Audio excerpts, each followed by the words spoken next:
Okay, I'd love you to talk a bit about contraception, though. Like, why is contraception so bad anyway? There might be a woman out there who has, irregular heavy periods, and maybe the doctor tells her to get on, the birth control pill or something like that. Well, there's nothing morally wrong for being on it for medical reasons. I mean, 4 doctors in a row told my wife she needs the pill. This is back when we were engaged. Terrible cramps, irregular cycle. She needs to be on the pill. And I said, look, I know this doctor in Nebraska, Dr. Thomas Hilgers. Let's go talk to him. I asked him, like, how many girls need the pill for medical reasons? He said, thankfully, virtually none. We have all the treatments in medicine today. It's just lazy gynecology. You're treating a symptom. You're not treating a disease. Mm-hmm. And so it's almost like if you had a headache every day, and I'm like, oh, here, 5 aspirin. You're good. You're cured. Yeah. Well, how come if I take away the 5 aspirin, my headache comes back? You're not curing a disease. You're curing a symptom. Yeah. You're just treating that. And so he took care of her in one day. And she was perfectly healed and never came back. Endometriosis. And, it involved charting of the cycle and learning, okay, what does she need here?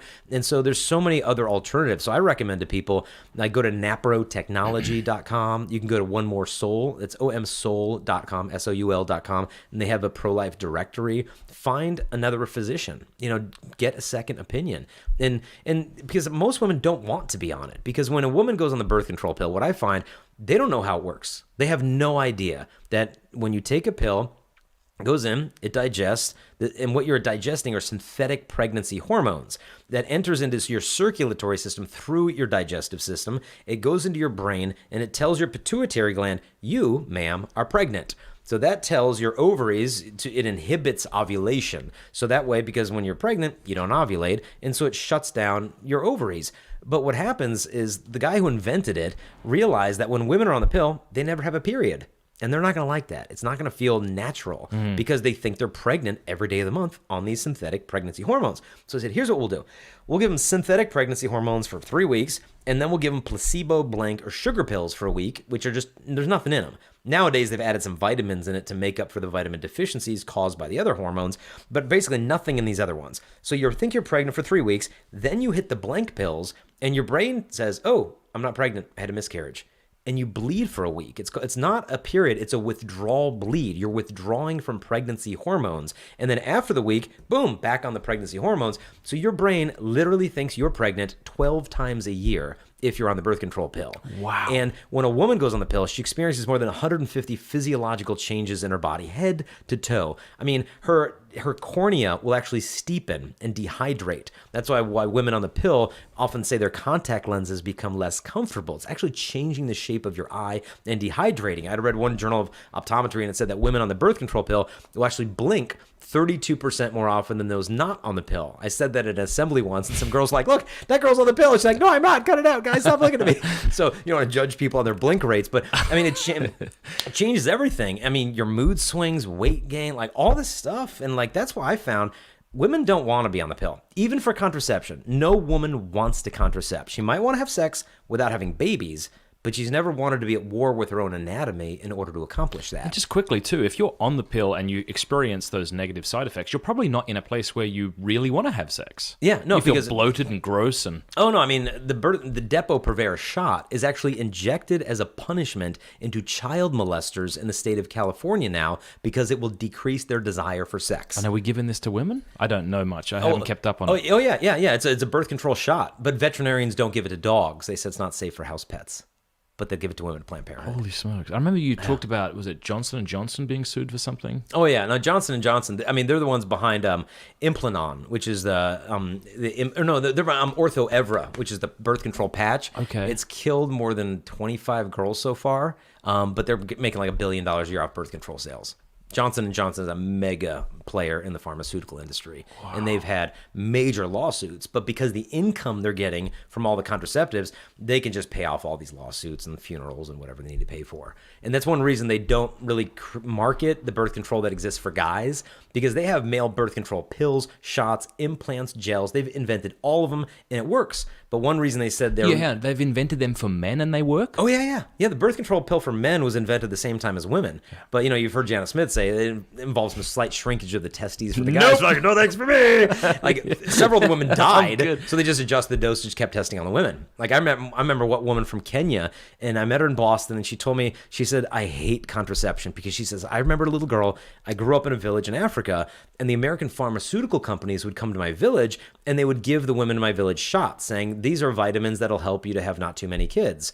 And okay, whatever. And then the women started dying and getting really sick, and our village chief thought there was a curse, and so he sent these women outside of the village so that they would die outside of the walls of the village because we thought it was a curse.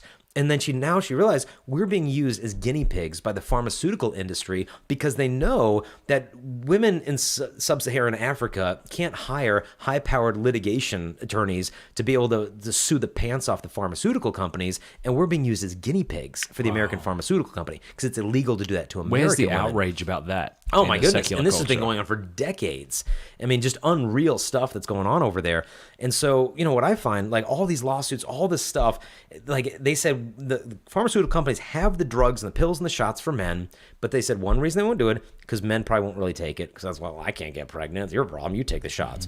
But the second reason is men will be much more aggressive in litigation than women are. Really? So that the women have cancer and stuff like that from the birth control pill, they're not as aggressive in going after the companies. Whereas if a man starts doing all this stuff, he will be much more aggressive in suing them. So they said, to their shareholders and the profit, it's just not worth, putting this out for the guys when we have an effective one that women can take. But all of it exists for men. Wow. I had no idea about this. No, it's really good, I think, for women to learn this. Because it's empowering. Be like, talk wait a about minute, this sexist. is sexist. It's always been this way. Contraception's been around thousands of years. They used to fumigate the woman's uterus with smoke. Ancient Egyptian papyrus said they would insert in the woman crocodile dung. Which would be actually safer, probably, than taking the pill. No kidding. So she wouldn't get pregnant. They would have her swallow potions of sterility that included lead, mercury, arsenic, and strychnine. Probably were good because she was dead, so she couldn't get pregnant. Right. So 100%. And then they would have women in the Middle Ages, women would wear amulets. They were like superstitious amulets to ward off pregnancy. They would include the liver of a cat or the earwax of a mule, and they'd wear it around. Personally, it's probably good contraceptive because I'm not getting close to you if you're wearing cat liver. So whatever it takes. But then, like in the 1930s, there's actually like women's Cosmo type magazines that would recommend that women use Lysol and athlete's foot medicine in their bodies as a contraceptive. And if we think that's just barbaric, if you look in the ingredients of today's modern spermicides, it's the same stuff as modern household cleaners. Wow. Yeah. Do you find that as we are moving towards wanting to be a more green type of people, like even my wife, we don't have spray on the counter that works. We have spray made of vinegar, lemon, and lavender. It's not working though. Like, we've changed the way we've used all these household products because we're so afraid of getting negative chemicals in us. Yeah. Have you seen a shift in culture against the birth control pill and yeah, why? yeah. You have? Yeah, in an extent. But no, I know what you mean. Like, spraying the counter, it's like, it doesn't clean, but it smells like my diffuser. Exactly. We need higher chemicals. But what's interesting is, a good example of this is that, in Denver and other places, they've found that when women go to the bathroom, the sewage system is not designed to filter out hormones from water. And so what's happening is the synthetic pregnancy hormones of birth control are entering into the sewage and entering into the water treatment plant, and then they go downstream from the water treatment plants. And what they're finding, biologists were noting that the creatures that lived in the river downstream from the water treatment plant were having like their gender was being bent. They were male fish with eggs. They were female fish with testes. They were trans fish. All this stuff downstream from this, whereas upstream from the water treatment plant, the nature was normal. Wow. And they realized that what it was is these fish were being marinated in the hormones from birth control from the sewage of an entire city of women. And it was bending the gender of the fish, of the frogs, of all these things. And then when they brought it to the environmentalists' attention, they're like, well, that gets in the bedroom and we're not going to go there. So basically throw the fish under the bus. Who cares about them as long as I can keep my contraceptive? So it's really interesting. They were real green until it hit the bedroom. Yeah, paper straws, but... all this. But, some people are discovering, fertility awareness methods in NFP because they want something Are you a little natural. frustrated like that? Like, I've been talking about this for 15 years, 20 years. But it's beautiful because I explained to them, like, NFP taught me my wife's body's perfect. She doesn't need pills, doesn't need shots, barriers. She just needs to be understood. So instead of like suppressing her fertility with chemicals to conform to our desires, we conform our desires to the way her body has already been perfectly created. So beautiful. This is sexual liberation. So beautiful. Like the body's already fine. You know, and I try to appeal to the manly desire in the men of just like, hey, if I know the pill could be harmful to my bride, okay, we're not taking it. What else is there? Like, there really doesn't need to be a debate here. Like, if this is better physically for her, then I don't need your philosophy and theology. Let's just do what's physically best for the woman's body.